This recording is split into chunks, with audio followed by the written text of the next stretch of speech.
Hi, I'm John Maxwell.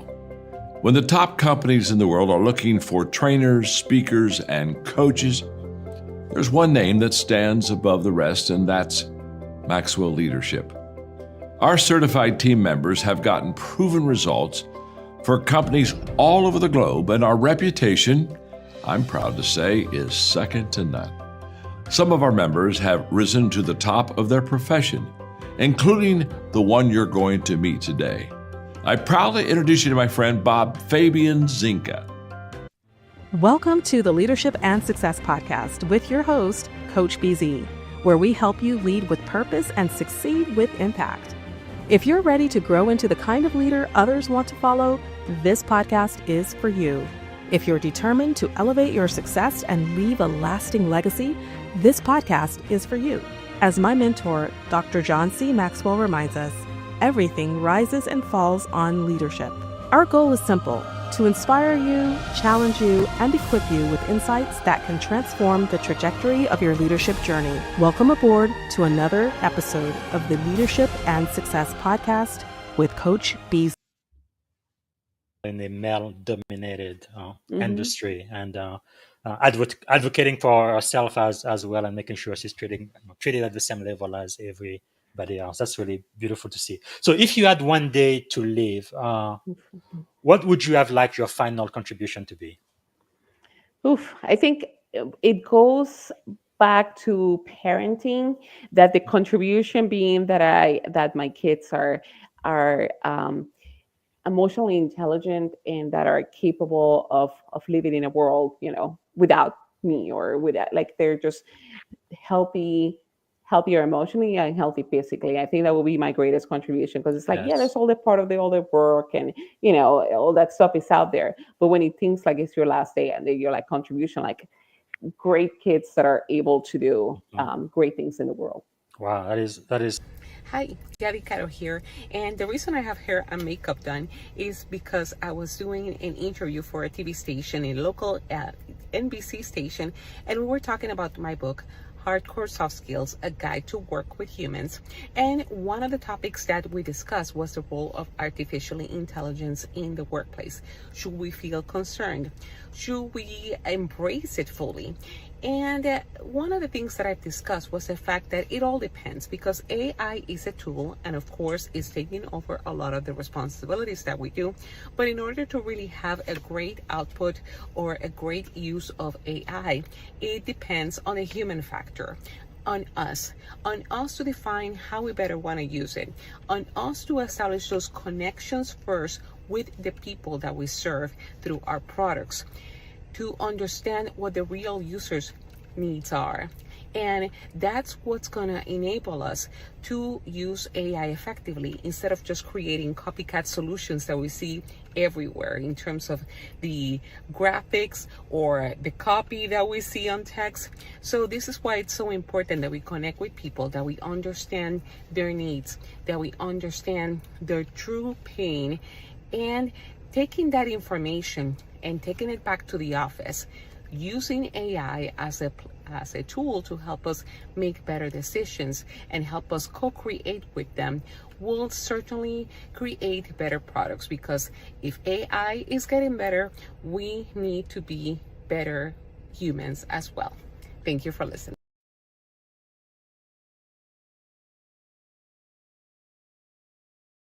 All right, thank you so much for joining us for another special episode of the Leadership and Success Podcast. I have a very special guest today. Actually, she's coming back. She was here for season 4, episode 66, and I highly recommend everybody goes back and listen to it. But today we are going to be focusing on her instant international best-selling book, Hardcore Soft Skill, A Guide to Work with Human.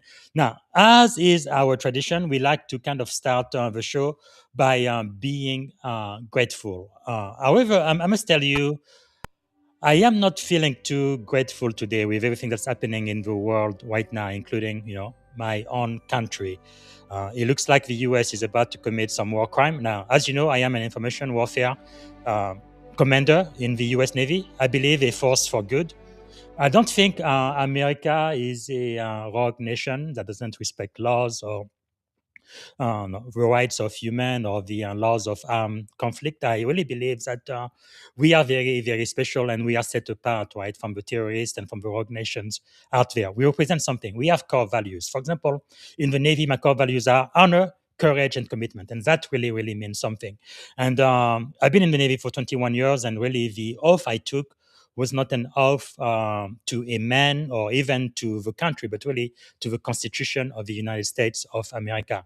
We stand for law, we stand for order, and we stand for integrity. So, having said that, uh, I am grateful that we have peace in the world right now, but I am really, really praying for whatever is going on in the Middle East and especially in Iran. There are a lot of very innocent people who might be dying in by the end of my country, and I just cannot accept that.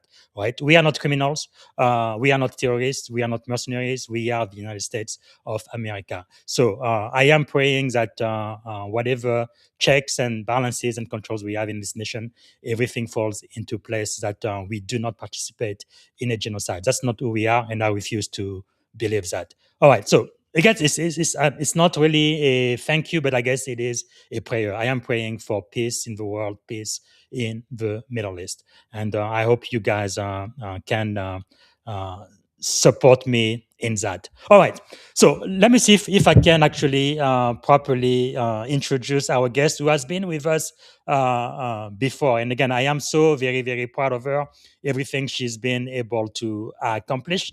And let me see if I can do her justice. So today, Yadi, from the first show, we talked about going from Puerto Rico to Harvard to becoming now a best-selling author. So Yadira, Yadi Caro is back, and I am so, so pleased. After an incredible conversation in season 4, episode 66, right? Yadi returned to the show with an even more powerful message. Now, as the author of her instant best-selling book, Hardcore Soft Skill: A Guide to Work with Human. And I believe this is so timely. This is more than a book. It is a leadership playbook for the modern era, where human skills are the ultimate competitive advantage in military, tech, and global organization. So we're going to be exploring a lot of things today, including why soft skills are the real power skills in leadership. So Yadi's journey continues to inspire, from her roots in Aguada to influencing leaders across more than 30 countries. Her work reminds us of a timeless truth. Leadership is not about being the hero. It's about empowering others to rise. All right, without any further ado, please help me welcome back to the Leadership and Success Podcast, the one and only Yadi Caro.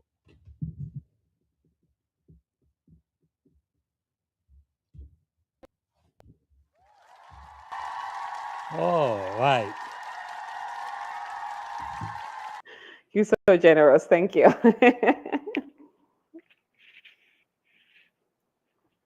Oh no, I think it froze. Can you hear me okay? If not, thank you for the very warm welcome. Oh no, I think he froze. Let me stand by here.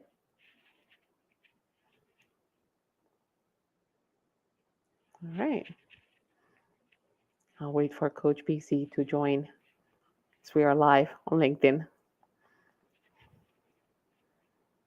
I know he was having some issues, but this is a great podcast. So if you're listening live, definitely this is a podcast to listen to in terms of all the great conversations that you have with so many fascinating leaders. So I'm very, very, very honored to be here, and I welcome you as a viewer and listener to just check out all the conversations that he has had with military leaders, industry, academia, and many others. And he teaches so many valuable things. So I'm going to stand by here and wait for Coach BC.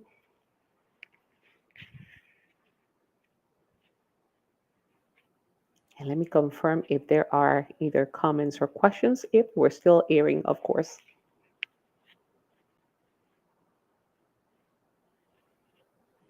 And he'll be back. And we're here. I'm going to stand by here. You got a question for me? Just go ahead and type it right now. I'll be talking today about my book, Hardcore Soft Skills: A Guide to Work with Humans. And it's a book that I recently wrote, inspired by a lot of the great experiences that I've got working with military organizations and with tech teams and engineering teams. And it's just being um, very grateful to have had the opportunity to work with fascinating people and learn from the guests on my own podcast, Hardcore Soft Skills, which you I'll share as well the interview that I have with Coach BZ too, and where he shared his experience in terms of the all the work that he has done as in the Navy and as a leadership coach himself. So let me stand by here and confirm that we are still going live while we wait for my host, who should be joining us very soon.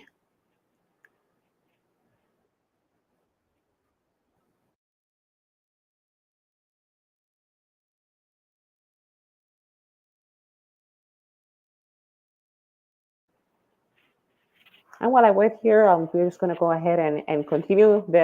He had some questions for me in regards of the book, and I will go ahead and make sure that I start answering some of those while I wait with Coach BC. And if he doesn't join us in the next few minutes, I presume we're going to have to reschedule because I would love to have the conversation with him for this podcast. So let me see some of the questions that he had, and I'll go ahead and start answering some of those that he had gotten from his some of his listeners. So let me confirm what were the questions here.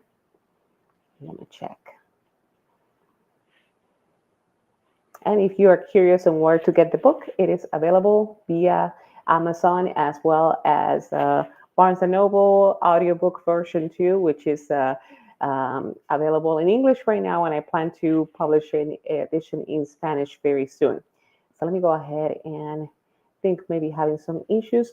I'll go ahead and wait for, I'll stand by and maybe we'll resume the conversation at another time if this doesn't seem to be that he's having issues on his end. So I'm going to go ahead and end the broadcast. Let me see. Let me wait a couple more minutes and see if there is a connection. So I seem to be having issues on my end as well.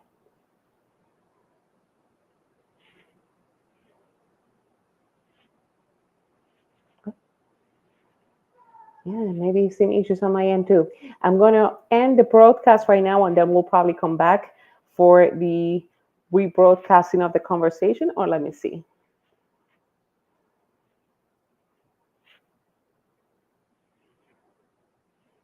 All right. In the meantime, one thing that I will share with you in terms of the the the receptiveness, I guess, for the book has been the fact that it has opened many conversations of people in different industries, not necessarily just the military. It has opened conversations with people in the operations world, automotive world, or and many others, in because these people that work in different industries realize the importance of the so-called soft skills that are very important for the workplace. So, and it has been great to get that feedback from the folks in terms of applying the 5 6 framework, which I talk about in the book, and that we'll hopefully get to talk soon with Coach BC in the conversation. So I'm going to go ahead and I'm going to pause here and let's see if I'm able to get him to come back. And if not, we'll resume the conversation at another time. So if you are listening live, thank you for joining. And I'll go ahead and pause so my host is able to get back to the conversation because he seems to be having some technical issues. Thank you.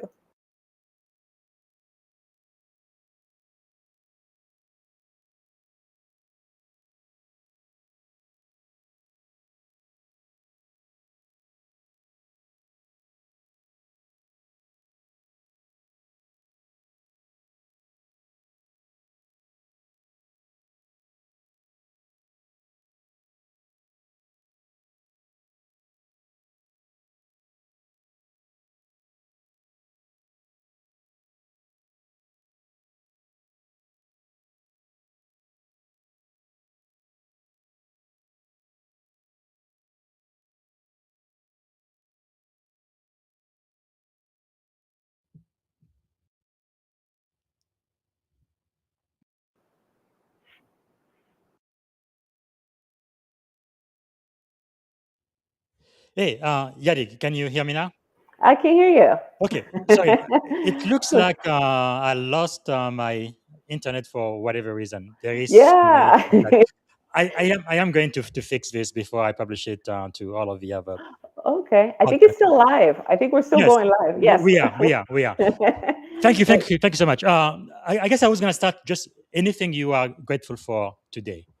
Yes, absolutely. So I'm grateful for the opportunity to talk to you. And Okay. I'm grateful for the fact that we, even if you're on the other side, I'm on the East Coast, I'm Yes. in Florida, and that you are in California, that I get to have met people like you that bring such an important message. And I feel honored for the the opportunity to speak with you. So that's one thing that I'm grateful for today. Well, I'm especially grateful that you are here now that you are, a international best-selling author, and you don't feel too important to come back here. So I am so grateful.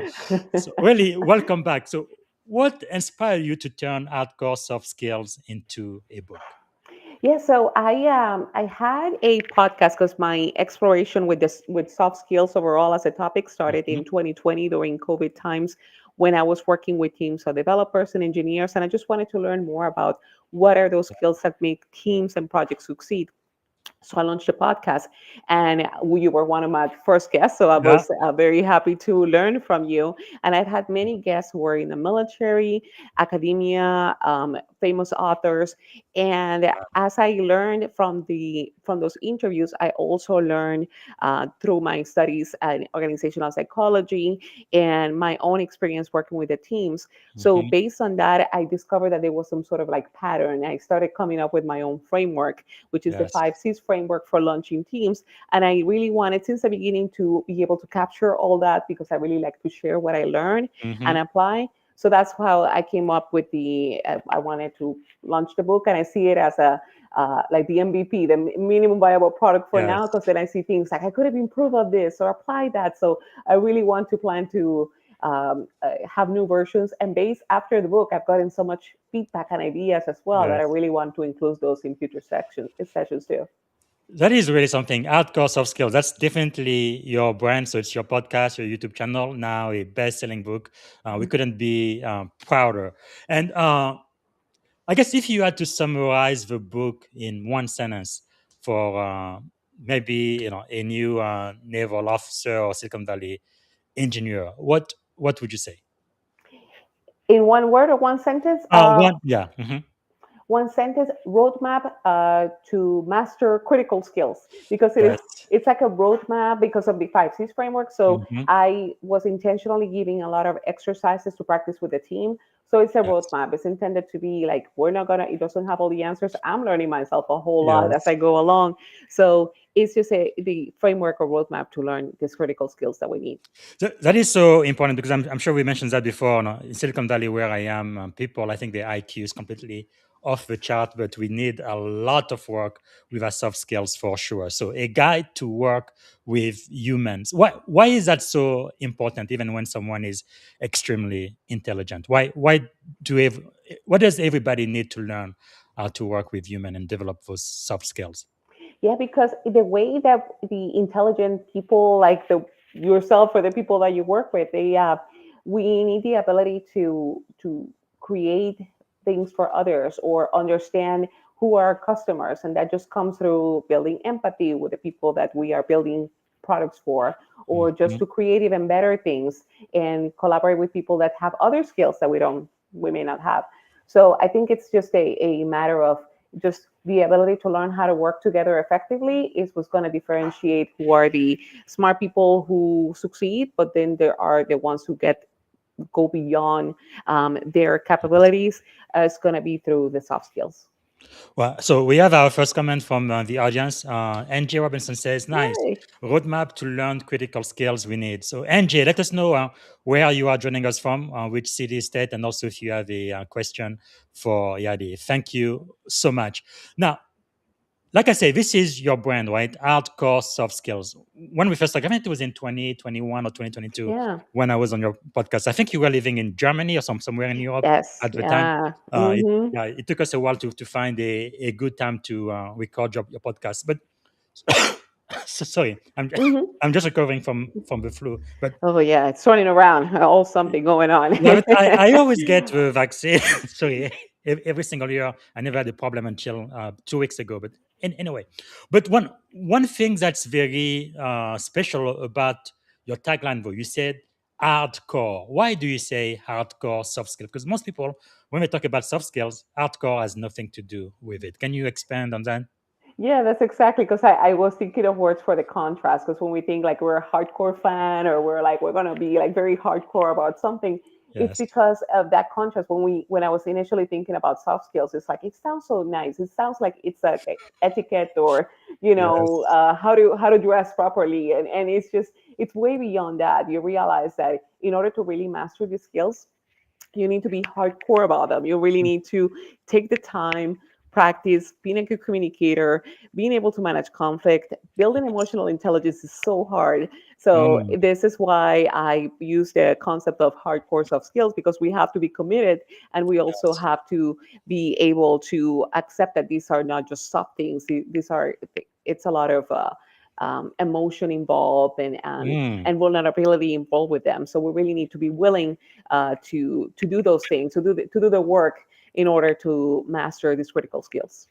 That is so true, and especially for those who come from the military background. And I understand NJ is also from the military, Air Yes. Force retired, but especially for a lot of men I've seen, not everyone, but the majority of people I've seen, we tend to be alpha male. So we like, oh, we are not soft, very, very hard, manly, and all of that. So I like when you say hardcore, soft skill. It's definitely skills we need to have. But even if you are a man, it could definitely make a big, big difference in your career, I believe. So what do you think is one of the biggest misconception leaders have about soft skills today?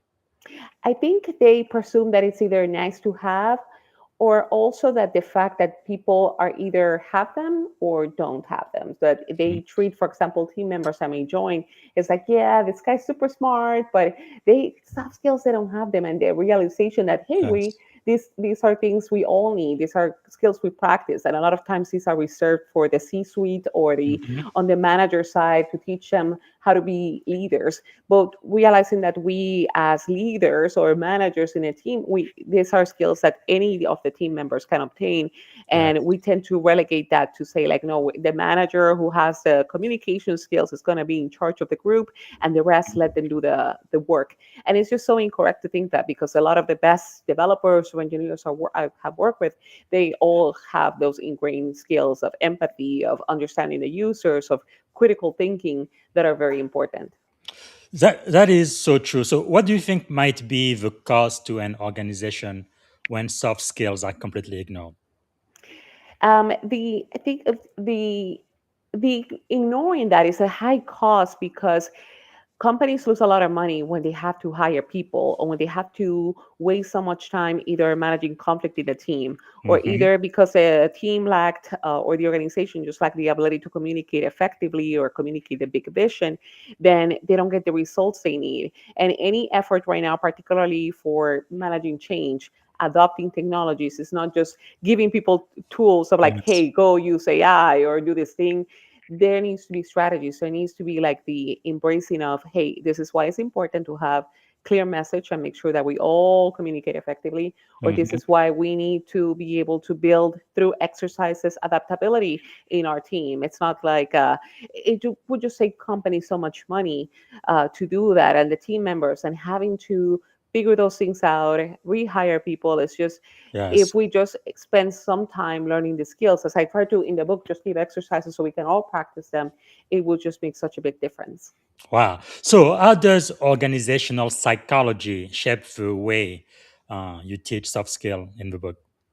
So it was critical in the sense that I wanted to have the foundational research, because I've seen the great examples working with military leaders or working Mhm. with organizations and tech leaders, and just seeing that validated through either research that I've worked with, or learned through organizational psychology. Yes. It was just very critical, realizing like, okay, there are different styles of leadership. There are different styles of this is how companies make decisions, or these are Mm. like the psychology behind us as individuals. What are the elements needed for good motivation? So having that foundation, not just what has worked, but also the validation of this is why it works, I think has been very important. And there's so much more to learn on that, but it was very important for me.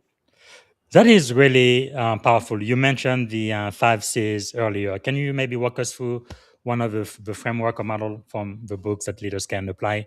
Yeah, absolutely. So the five C's referred to is the framework that I use to either when launching a new team or either engaging with customers, Mm, or is it could be a model that could be used for different things. So first is connecting, building those skills to know connect with yourself and connect with others, meaning either be it your customers or either be your team members. So knowing what are their strengths, what are they bring to the team, what do you bring to the team, and also mm, building that empathy of understanding what are the putting yourself in the other person's shoes. So yes. connecting is very important before you go in, and communication happens throughout, but when I refer to the communicate aspect is the vision, communicating the big vision, the big picture, also having the ability to practice the skill of listening throughout. When we're working in organizations or teams is so important. Practicing our ability to write or public speaking that happens in any, no matter if you're an actual public speaker, but we all need, if we're talking with more than two people, that's basically Mhm. public speaking. So connect, communicate, then we can go into collaborate and create, because when we collaborate and create things, we practice so many skills of how Mm, to do good meetings, how to do allow creative thinking in a team, which is very difficult to collaborate between this diversity of thought. So yes. collaboration and creation only happens after we have connected with those people that we're going to work with, and that we have communicated clearly the why, what's the big vision. And after Mm, that is correcting skills. So correct meaning that we do some work, and a concept that I use a lot based on agile practices is the retrospection of yes. evaluating what's going well, what needs improvement, but also those skills of managing conflict. And I'm not saying resolving conflict, it's managing the conflict that exists that could be a great source for ideas for the team, Mm, getting feedback, receiving feedback. So there's a lot of big in each C. There's so many skills included. So yes. connect, communicate, collaborate, and create and correct. And within that is so many different skills that we need to practice. Wow, that is quite a framework. And for those who are in the military, I know we talk about the three C's of leadership. You reminded me of that, which is character, um, and then let me see, character and competence, and then connection. Yeah, those are the three C's that are taught in the US Navy. I'm sure we stole that from the Army, but that is really quite powerful. So if somebody was to pick up your book today, which again I want everybody in the audience right now to get a copy of the international best-selling book, Hardcore Soft Skills: A Guide to Work with Human. Everyone should have a copy for sure. If they picked up your book today and they needed to read just one chapter, which chapter would it be and Oof, why? this is a tough choice because I have a 27 plus chapters, and each one Hmm. focus on a different skill. And I guess it will depend on which skill we want to master specifically. Yes, So I think the one I would pick today will probably be the one on self-assessment. I think to get started, just because of the fact that yes, we want to understand. In that chapter, I have the review of all the different skills that we need to practice, and I invite people to kind of conduct a self-assessment, but also give that same assessment to somebody else, because yes. other people are able to recognize the skills that we do have that for us may seem obvious, but Mm, in fact, there are things that we bring great to the team. Like perhaps we could be a person that explains concepts in a complex concepts in a very simple way, and yes. we didn't realize that until somebody else brings it to us. So I think the self-assessment is just the first one, and actually I think that one is available on the excerpt, the free excerpt. I could Yes. put the link there, that people can learn. I should just as a beginning stage to get Mm. started in their journey. That's really cool. So really, this is emotional intelligence, right? Because you are being not only self-aware of yourself, and then also of the other members of your team, so you can learn how to work together. Why is that so important? You think, especially when you are collaborating with other people? The aspect of self-awareness, it's very important because it is how we show up to, how do people perceive us, Hmm. and how do we presume we are showing up for them, or we may not even be thinking that at times when we're at work and or collaborating in something, we just are so focused on the thing that we have to deliver, the work that we have to do, that we forget, and sometimes we're not very nice with others. And we Hmm. just need to not just, it's not a matter of just being nice and courteous with others, but it's the aspect of, by treating others fairly in a collaboration or seeing how do we come off, we're Yes. also able to bring the best in them too. So it's kind of like a selfish approach to that, but I would just say that it's very important to be self-aware and if we don't know, just have the vulnerability to say, Yes. like, you know what, I have no clue what this is, but let's figure it out together. So I Wow. think it's very critical to do. Yeah, I guess humility is so important as well. So for there are really two group of people I really focus on this podcast. Was there aspiring commanding officers in the military and also aspiring tech engineer. So maybe for a junior officer or an individual contributor, security engineer or analyst right now who aspire to lead one day, while they transition into a leadership role, what soft skills you think become the biggest bottleneck? I think it's the adaptability, and this is based on what I have been the feedback that I've been getting from people, because I work with a Mhm. lot of military or former military. Is the transition from an environment where you're told exactly what to do and you need to Yes. follow orders into a space that it may not be very clear what you're going to do, and then Hmm. to navigate complex spaces and come up with new solutions or things to do, Yes. or figuring out what is really the problem of what we're Hmm. doing, and realizing that, hey, the manager, the leader may not, will probably not have all the answers. That's why they hire you, Yes. who they're counting on your military experience and your Mm. expertise to bring that experience to them. So I think that's very valuable. The realization that as a veteran and former military, you have to be adaptable, but just Yes. take those adaptable skills that you have had and apply them like a lot in the workplace to Mm. realize, like, hey, this is on an environment, the challenges may not be as tough as what you got Yes. in the field, but just applying that same mindset to understand problems and just being figuring out to be willing to be able to do things that you may not know the answer to, or figuring out what the problem exactly is. That's really powerful. Learning to lead in ambiguity. Yeah, because it's true in the military, usually everything is pretty much set up uh, for you, and it's usually very, very high tempo. And many times, it's the consequences could be dramatic, right? The worst consequence is probably loss of life. I don't think that would happen much in Silicon Valley or in the industry. But being able to adapt, that's really a core skill. So from all of the people you have coached, mentor, and taught before, can you maybe share generic story where improving one soft skill dramatically kind of change a team outcome? Yeah, I think one of the greatest experiences I've had was when I was working in a big organization, helping with a transformation effort, and just the ability to connect people who were working in different departments Hmm. for the same mission. And we were all just very used to working in our own team, our own department, and realizing, like, hey, no, you can, let's connect with the person in this other department who is also very relevant to your project or your product. Yes. And me as a facilitator to help build those connections that were already there. It was just a matter of Mhm. giving people. I guess it wasn't a matter of giving permission, but I guess we get used to the us versus them attitude. And when it comes to that connection with just going across the hallway to talk to the Yes. person that you communicate via email, just makes a significant difference. So I think just Mm. that small step of facilitating those connections has been very powerful and was really significant change for that organization that I work with. That is really insightful. Now, another thing I saw in your book, you talk about elite listening. Maybe you can tell us more about this. It reminds me when I was a kid, my mom used to tell me, right, God gave me two ears and one mouth, and I should use those in those proportion. But I feel like many leaders have trouble listening, but really listening intently, right?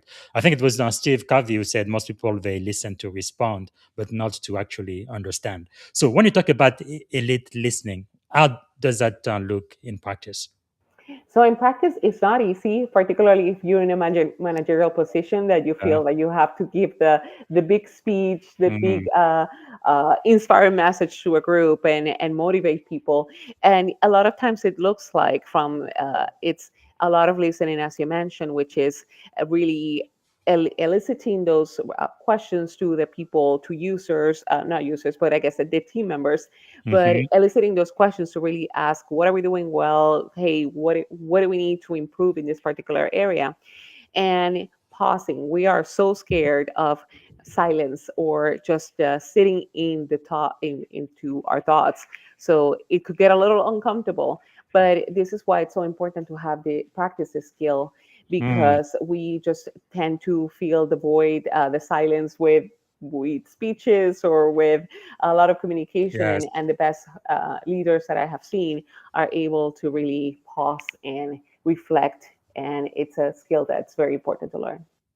Now, you also talk about a feedback culture, which I think is so critical. So, I guess my question for you is, how can leaders build that feedback culture, both safe and accountable? Yeah, so feedback is a critical skill because of the fact that that's how we are able to learn.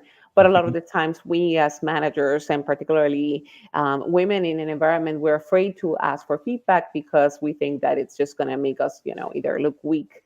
Mhm. So, in order to create a safe space for that, it starts with the people who are on the top, or the people who are just a team manager, that if they are willing to receive feedback instead of just jumping in, assuming that they have the knowledge to give the feedback to the team. Of course, it's the Yes. role of the manager to give feedback, but welcoming the aspect of like, okay, now that I'm giving you feedback on this specific process, not in yourself as a person, but also on Mm. this particular thing that didn't go well or that went great, and I want to give you feedback on, Yes. asking back to that person. So, what So, feedback do you have feedback for can me? be positive.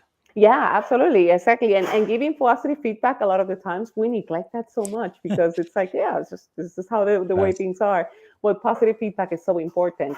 And we should do that often. And it builds better relationships with people. Yeah, because I have seen that in many organizations they have at least no. I know in many we do it once a year. We have fitness report or annual evaluation, and many times people are very scared. They're extremely anxious when it's time for their annual evaluation because they feel like they're gonna receive negative feedback. But the truth is, they could be receiving positive feedback as well, right? And what advice would you give to a new manager in such a way that people are not terrified to actually receive feedback? And I think in your book, you even allude to having feedback more consistently, frequently throughout the day, weeks, or month, and not just wait for this one big time of the year where they receive that one feedback, which might be uncomfortable for some of the employees. Yeah, so in agile frameworks, one practice that is used is a retrospective. So after you have like a sprint, which is a period of Hmm. development, that the team gets together and identifies what went well, what need improvement, and what's one little thing that we can improve in the next cycle. Yes. Even if we don't have sprints or development cycles, we could make it a thing. Like, hey, this is Mhm. Feedback Friday, or Yes. the monthly feedback. Like, make it an exercise to make it a deliberate effort. Like, hey, today we're all giving Mm. positive feedback on this thing or things that we could improve. And again, always focusing on the process, not the person, Yeah. because that's what discourage a lot of people to kind of, if they are receiving feedback and they feel like, oh, I'm a failure, it's just processes Yes. that we need to improve.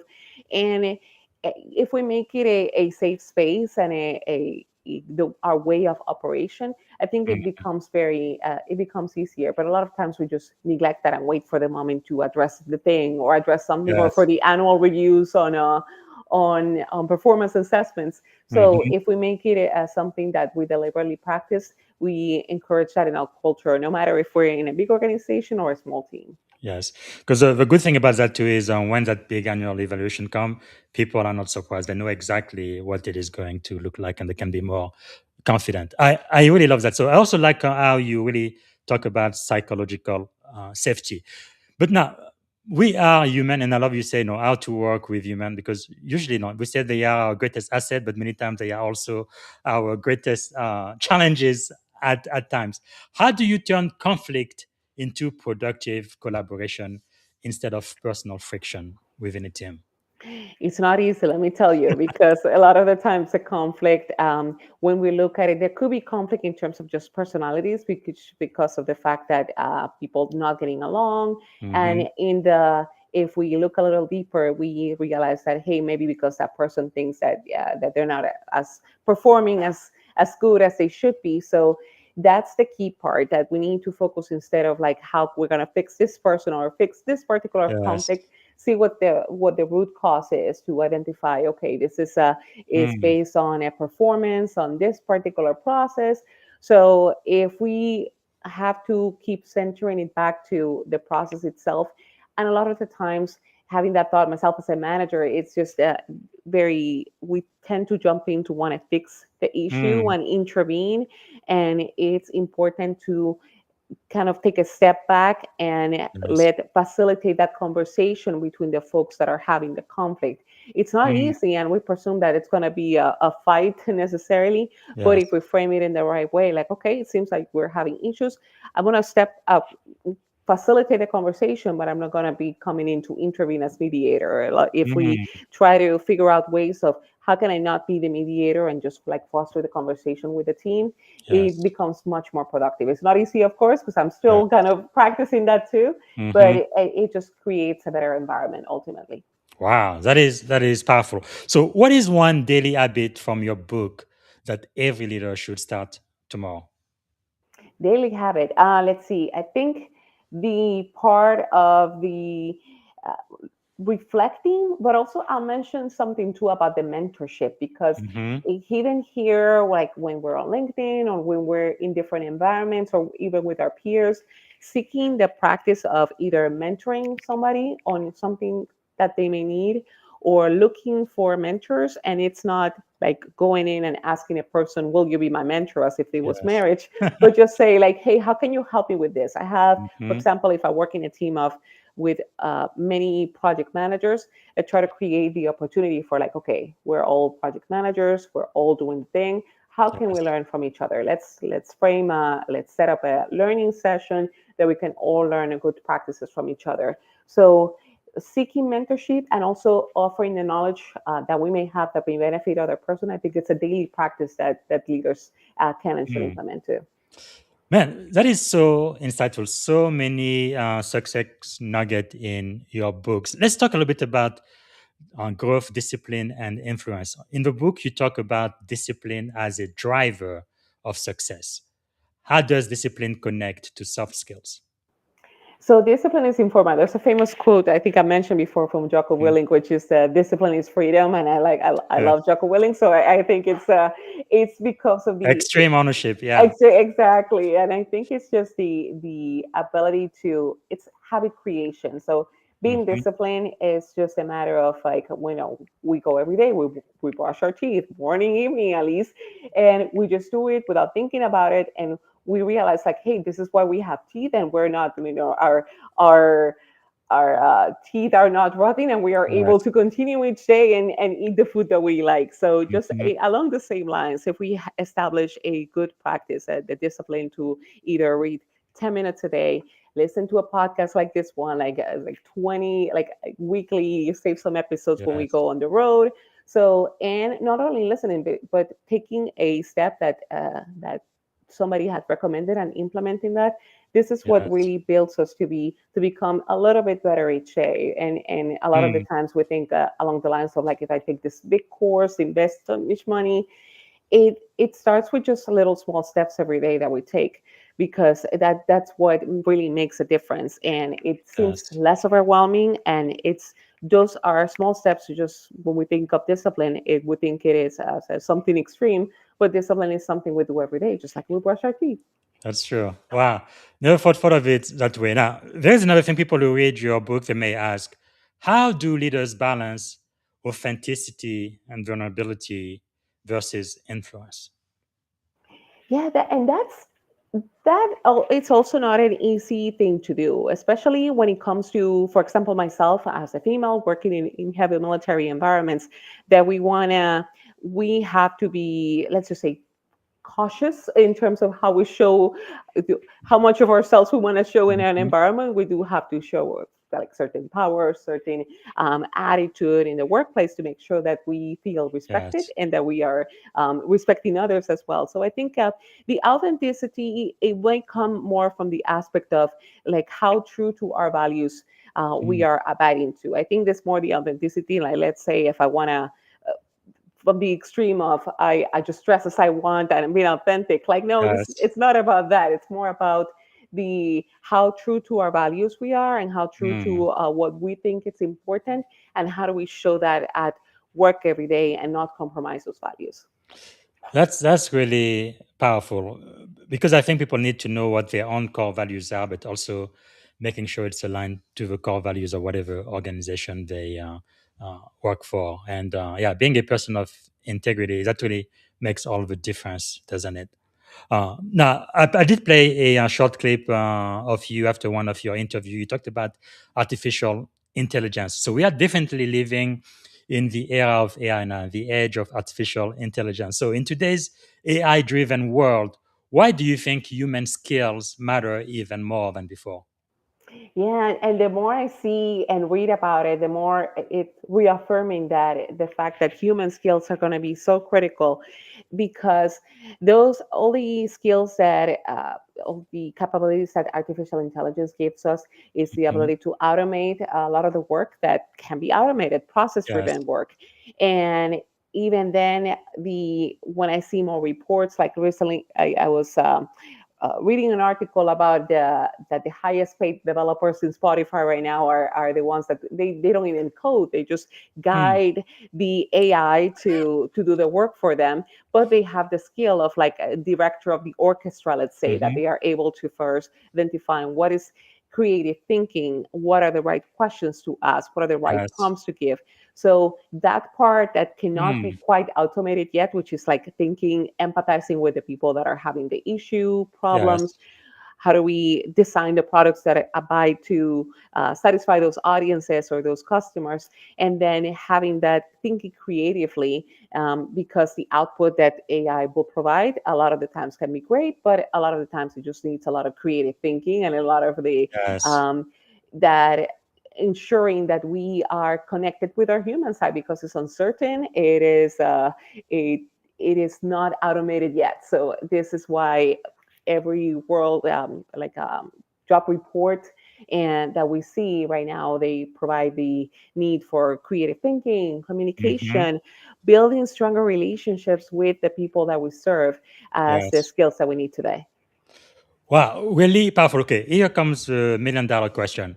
Do you believe that soft skills will become the ultimate differentiator in leadership? And if so, why? I absolutely believe that, and that's the reason that I did the book, because I believe that, because at the end, when we're leading people, and we're leading people that we are, as opposed to machines, that we can, have all these AI agents working for us and doing exactly what we need to do. That is great, and you can build, as we have seen, multi-billion-dollar companies with that. But when it comes to the differentiator of leading people, that's when, no matter how expert you are, technology will change. All Mhm. the work that we do in a technical side, or even all the operations side, could change, but Yes. people will continue being people, unpredictable, all abiding with our own ideas and believing harmoniously, or not even, just the ability to collaborate and create things together.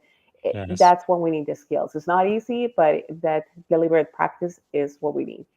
Now, AI has been quite a transformational technology, but unlike previous revolutions, this is taking away white collar jobs. At least we're starting to see that even here in Silicon Valley. There are some developer, no? Prior to AI, they were, I guess, the unicorn genius. Everybody wanted them, and they made a whole bunch of money in Silicon Valley. But now we have AI in some companies that are taking away those positions, which is just incredible. So for the people who might be kind of afraid about what AI is doing or what might happen in the future, why do you think these human skills, these soft skills, are so important in this age?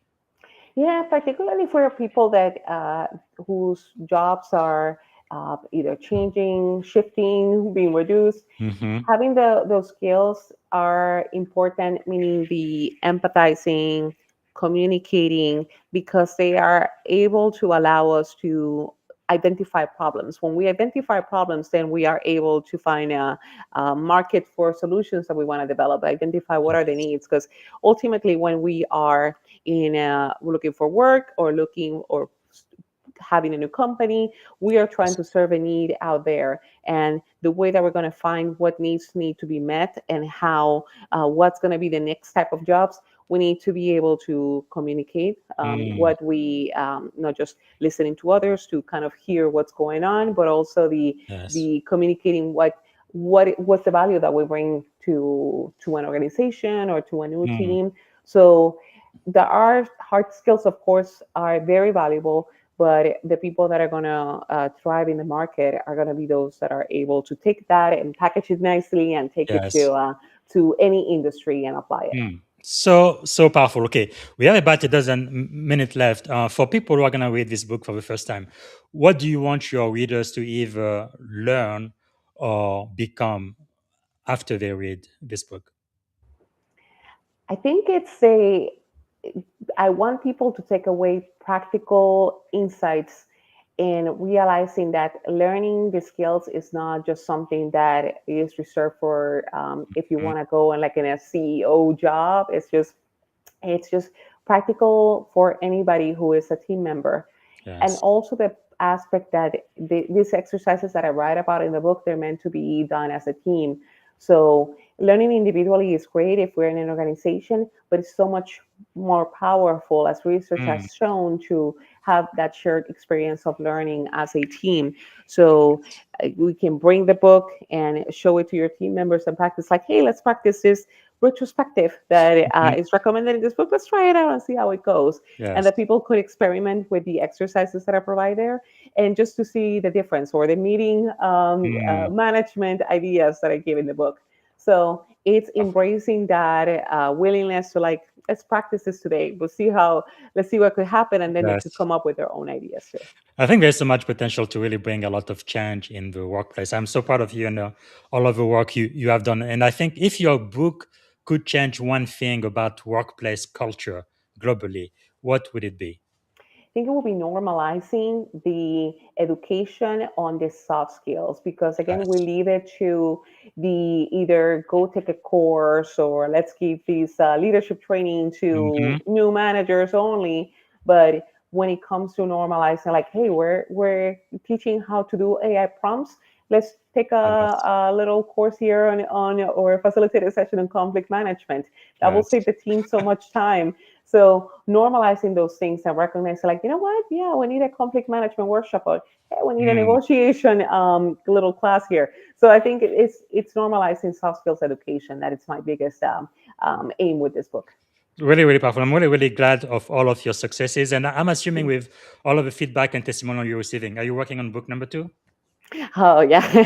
So I'm working on adding more things to this edition and Mhm. more exercises, and particularly with AI, that because there Yes. are is I'm thinking of a section of prompts that you can have. But I definitely want to have Fantastic. this book in Spanish language, because it's my native Yes. language, Yes. and Portuguese as well, and just have it in more Français like, aussi. Français aussi. yeah. Yeah. Yeah, so Powerful. so many languages that we can have the Yes. book in. So I really want to do that and Wow. expand it to other audiences as well.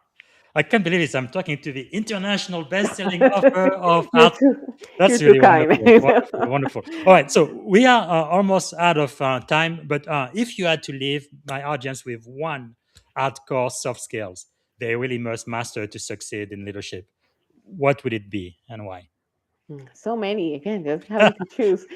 Well, I think adaptability will be a big one today, because I would say if it was yesterday, I would say listening, but today I think adaptability, because of the fact that, as you mentioned, Yes. the work environment shifting, just the learning how to adapt. It is a skill. It's just some of us are not loving change that much. Mm-hmm. So being practicing things to embrace new situations and seeing them in a more positive light, I Yes. think it's a is a very important skill. So adaptability will be one, but of course you can read the book for all the others, all my other very close favorites on that. Yes. Okay. Is there a question about the book I should have asked you? I didn't get the chance to ask. Where to get the book? I think. Yes. Yes. Where I can think people yes. get the book? So yeah, the get the book will be in my website yadicaro.com. I have a link Mhm. there to where to go get the book and get a free excerpt like the self-assessment, and also I think the first chapter and a couple of the chapters of the book on Amazon, which is on Kindle Uh-huh. audiobook, and the audiobook is read by AI. I want to have my own voice soon, but I thought that was an Yes. interesting voice or an interesting experiment to do. So Amazon, Barnes and Noble, and also via my website. That is powerful. Of course, people can follow you on LinkedIn, Yadi, Caro, and is there anything else my audience can do to add value back to you? I think connecting with me and asking any questions that they may have, and I want to hear what other tips they have of how they have Yes. improved on those soft skills. I always like to learn from people. That is really powerful. Now, if you could go back and give a piece of advice to your 17-year-old self, standing at the edge of this incredible career you've had, what would you say to 17-year-old Yadi? Stop overthinking. Just Yes, we'll go on powerful. more adventures. I think I've embraced that, but I could have embraced it a little more at 17. So And also, last time, season 4, episode 66, you told us about this music here. You introduced me to Bad Bunny. Of course, no, it changed the world during the Super Bowl this year. And it was just fantastic to see how he brought everybody together from Puerto Rico to South America to America and just love unity. It was extremely, extremely powerful. And I think that's something that music can definitely do. So thank you for introducing my audience to Bad Bunny's music. That was just fabulous. I'm oh, thank sure you. you were super proud. It's just incredible. All right, so we have about 5 minutes left. If we can, let's do this rapid fire lightning round. So Yes. you're gonna have to answer really, really quickly. The question asks, don't take too long to think, right? So, what is one word that defines great leadership? One word. Adaptability. Okay. What is your morning routine or practice that keeps you grounded? Just breathing for about 4 minutes because that's all I can do. Ah, powerful. Stopping to breathe for four Okay. minutes. What's a book or a quote that changed your life? Book that changed that Viktor Frankl book. I can't remember right now the name, but it was about the just embracing a very bad situation and Hmm. looking for the good side of it, meaning that we are able to control our environment via how we respond to something. That is really, really powerful. Okay. Who inspire you the most today? Inspire me the most, my kids. Yes. They're very smart and humbling too. Really powerful. All right. What is the question every leader should ask themselves frequently? How did I serve people today? Okay. And what is the leadership habit you refuse to compromise on? Refuse to compromise on that I wouldn't do, or Mhm. that I Yeah. Ones that you will do always, no matter what. You will not compromise on that. oh, never stop learning. Definitely, Yes. yeah, Wow. always learning. Powerful. Yeah. Okay. What did you want to be when you were a kid? I wanted to be a journalist. I did that for a little bit, but then I wanted to like write stories for the paper primarily. But and I did some of Okay. that too. So Well, but yeah. now you are writing best-selling books, so that's even better. Fantastic. All right. Three adjective describing you as a child. Shy, very shy. Two more. Three ideas. Oh, shy, intellectually driven. I guess I just Mhm. an avid reader, and One more. oh, one more. It's like think shy again. But I think just observing. I was really Okay. observant of What people. about Yeah. as an adult? Disciplined. Let's see. Driven, very driven, Mhm. and also overthinker. Still an overthinker. Yeah, definitely very intellectual. I love that. Okay. I like to end the show with something optimistic, especially with everything that's happening in the world around us today. What is something you are feeling optimistic about these days? Optimistic about the people craving connections with other people. I feel like Yes. we are glued to our phones and our technology, but seeing that people are trying to just get out more and connect with others, I think I'm Yes. optimistic that that will happen even very much more in the near future. We definitely need it more than ever before, for sure. All right. This is the very last question of the show. We have about 30 seconds left. What is one word that represents our shared experience in this podcast today? Joyful. I think, Joyful. I yeah. am so grateful. International best-selling author Yadi, Caro. Thank you so much for the privilege and the honor to be talking to you about the book. And everybody needs to get a copy. Hardcore Soft Skills: A Guide to Work with Humans. I'm telling you, in the age of AI, we definitely need it more than ever before. Thank you so much, Yadi. So Thank grateful you. for you to Thank be you. here. An honor to be here. Thank you. I appreciate it. All right, everybody. Again, follow Yadi, linkedin.com in Yadi E. Caro, and get a copy of her best-selling book. And you go to our website. You can also get a copy, I believe she said, of a chapter or two. But I am really, really so glad and so proud of what she's been able to accomplish, and let's support her work. Okay, so this is it for the podcast today. Tomorrow morning, I'm going to be speaking to Eleanor Stutz. She's an international best-selling author, keynote speaker, and top 1% influencer. We're going to be speaking about believe, become, and empower. She's the best-selling author of several books, but we're going to be focusing on nice girls do get the sell. That's going to be quite insightful. And then day after tomorrow, I will be speaking to Master Chief Petty Officer Jamie J. McCoy. He also has a doctorate in theology, U.S. Navy retired, aviation and UAS safety innovator. We're going to be talking about servant leadership at scale, from sailors to strategy. You do not want to miss it. Thank you so much for watching the show today. And like you all know, we decided to celebrate Black History Year on the Leadership and Success podcast, right? Because 28 days in February, the shortest month of the year, that's just not enough. So for our celebration, there are two things.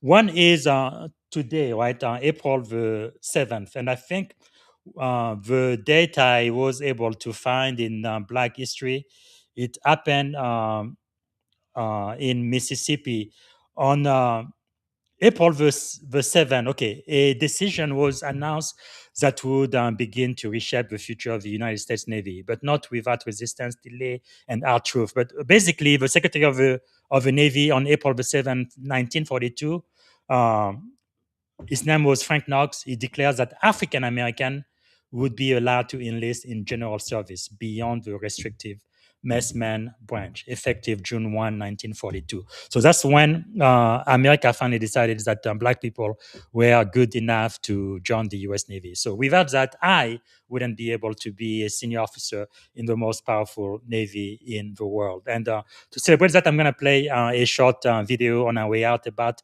the Golden 13. These are the very first 13 US naval officers in the US Navy. And they had a very, very tough time, but I am so glad they persisted and they succeeded. At the time, it was not 13, but actually 16 of them. And they had the highest score for the officers' test. And not only that, white officers at the time, the officer school was 16 weeks.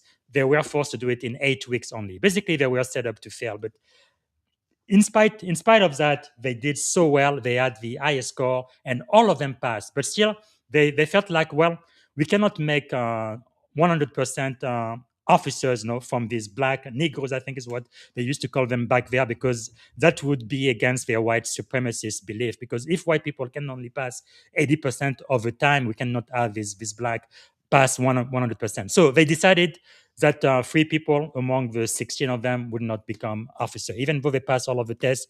They just said, no, that is too good. We're just gonna allow 13 blacks to be officers, so it would be in line with the passage rate on average for what white officers had at the time. Anyway, not fair, not always right, but I am so glad that MLK says right.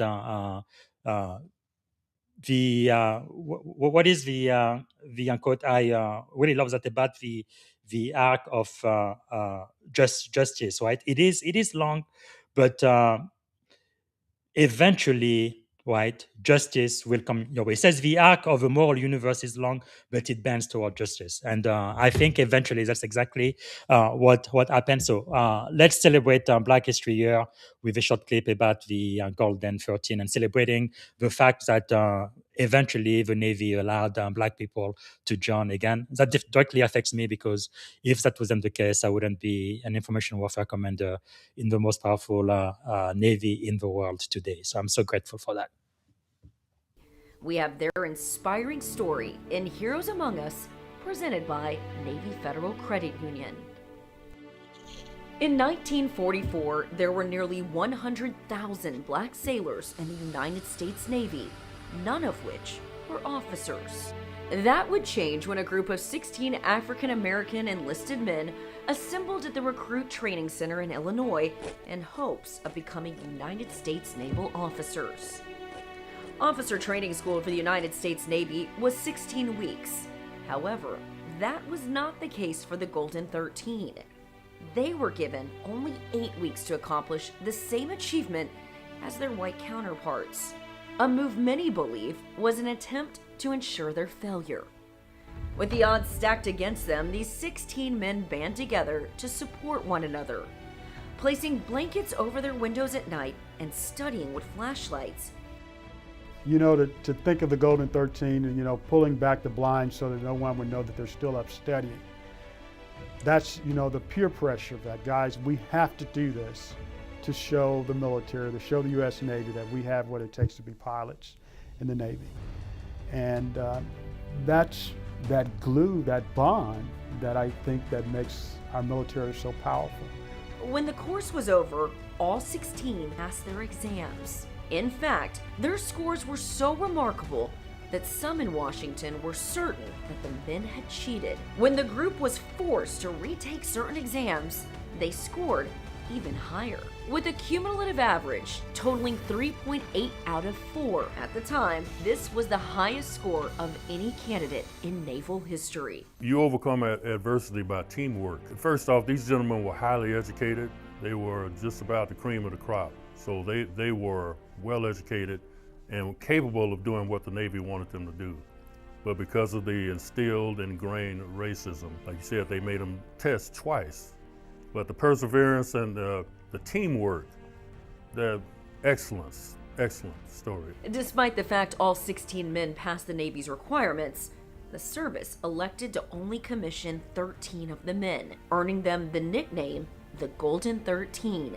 The additional seamen were, without explanation, sent back into the enlisted ranks. It's unfortunate that did happen, but when I think about both the overt and just direct racism that a lot of those that came before me had to endure, really made me strive more. You know, got to be the best, but that also puts some undue pressure on yourself. But that's how I looked at it. I will perform at the very best of everything that I'm required to do, both tactically, technically, and professionally, so that there is no question about my competence, my ability to lead soldiers, both in peacetime and in war. These untold stories have paved the way for other African Americans to make their mark in the United States military. Their accomplishments were revolutionary, spurring the vision of hope for today's military servicemen. The hostility, the open hostility they faced, that was government policy at the time. It's unthinkable now. They allowed me to achieve my dream. I always wanted to serve, and by them doing so, it allowed me to achieve my dream. African Americans have been contributing to the nation's success for many years, and all ranks, from, you know, Dory Miller, who shot down numerous attack airplanes coming in during World War II, to Crispus Attucks, to General Lloyd Austin, who's now the Secretary of Defense. We've been contributing and serving in any number of capacities, and we've given during those times when our country didn't necessarily love us. That is really a testament to the character of those that serve and persevere despite being badly treated we're willing to sacrifice and give our lives for the well-being of this nation, and that's why I think it's so vital that this story is told.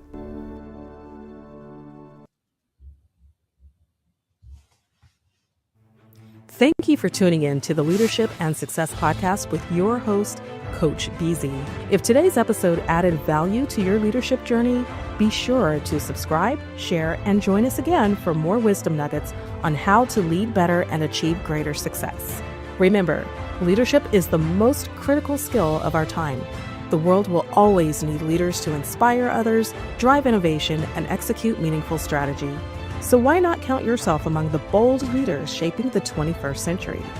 Until next time, stay inspired, stay committed, and keep leading with excellence.